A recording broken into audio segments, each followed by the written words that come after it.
Nous sommes dans un jumelé 2132, notre jumelé modèle. On a apporté certaines petites modifications, en fait certains extras que je vais vous expliquer. Ici, on a un modèle, l'escalier sur le long du mur.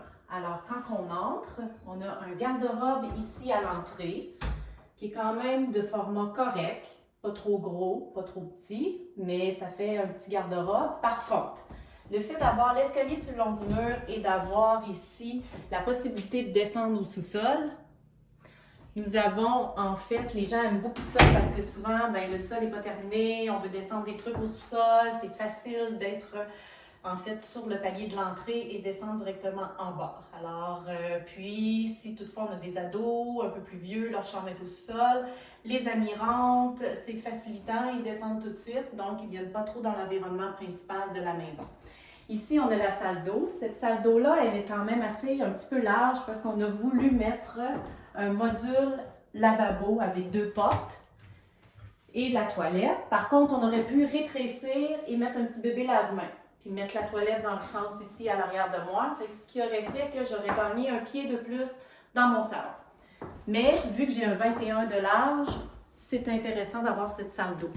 Alors ici, on arrive dans le salon. On a un très grand mur, en fait, pour mettre une très grande télé.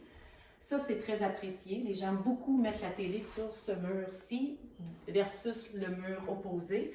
Parce que si on met, en fait, notre télé ici, le divan se retrouve à être ici. Donc, ça fait comme un couloir avec le dos du divan, ce qui n'est peut-être pas nécessairement l'idéal. Alors, on a la cuisine. Donc, salon-cuisine. Les gens aiment quand même, parce que c'est en air ouverte, et on voit beaucoup la cuisine, qu'on a accès à tout le monde alentour, ceux qui sont à la salle à manger, ceux qui sont au salon, agrandir l'îlot. On peut rajouter aussi une cuisine en L comme on a fait. Cette cuisine-ci, en fait, l'îlot est un pied de plus que la normale. On a mis aussi du design ici esthétique et on a mis une retombée pour mettre les armoires, parce que même si on les monte au plafond, les gens disent « Ah, je ne veux pas nécessairement toujours nécessairement très haut. » Puis ça ici, ça donne un effet design. On a mis des encastrés, puis ça vient envelopper les armoires de cuisine, ce que je trouve très beau. Ici, on a le garde-manger. Là, excusez, c'est notre unité modèle, donc c'est de la papeterie, sauf que ça loge énormément. Fait que c'est très, très, très plaisant quand on a une famille, puis qu'on a beaucoup d'épiceries, puis qu'on veut que ça soit tous mis dans la cuisine principale. On a un retour, les gens aiment beaucoup, parce qu'on a l'évier, la fenêtre, on a le lave-vaisselle à proximité, puis là, c'est sûr, c'est du rangement sur des panneaux. Puis le fait d'avoir l'évier qui n'est pas dans l'îlot, les gens adorent beaucoup. On a un îlot qui est vide, donc on peut cuisiner, mettre plein de choses, recevoir, mettre des hors d'œuvre. On est souvent alentour, de toute façon, de l'îlot principal quand on reçoit.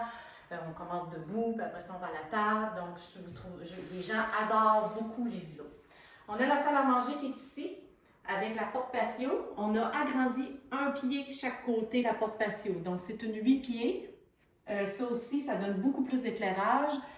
Ça donne un punch, puis ça paraît. Quand je vous fais visiter des 6 pieds standards, c'est quand même bien, mais la 8 pieds, c'est wow!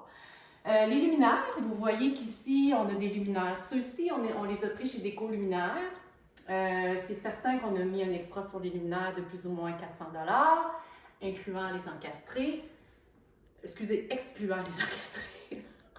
On a ici, sous la table, aussi un beau lustre de base. On a le rail ici qui est de base. Fait qu'en fait, on a fait une sortie, on a dépensé pour des extras de luminaires. On n'a aucun luminaire dans le salon.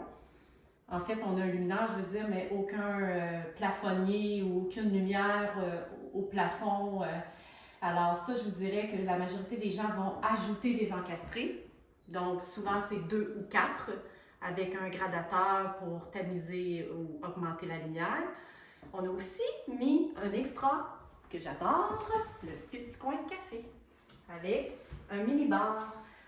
Alors, L'extra de cuisine que vous voyez ici, j'ai 6 000 $ en armoire. Tous ces détails ici que je vous ai parlé, l'agrandissement, l'esthétique, le coin café, on a pour 6 000 $ d'extra. Et le garde-manger en coin, on a pour 850 $ pour l'ajout d'un garde-manger en gyps. Et la retombée que vous voyez ici, on a pour 1 400 $ d'extra pour avoir enveloppé la cuisine.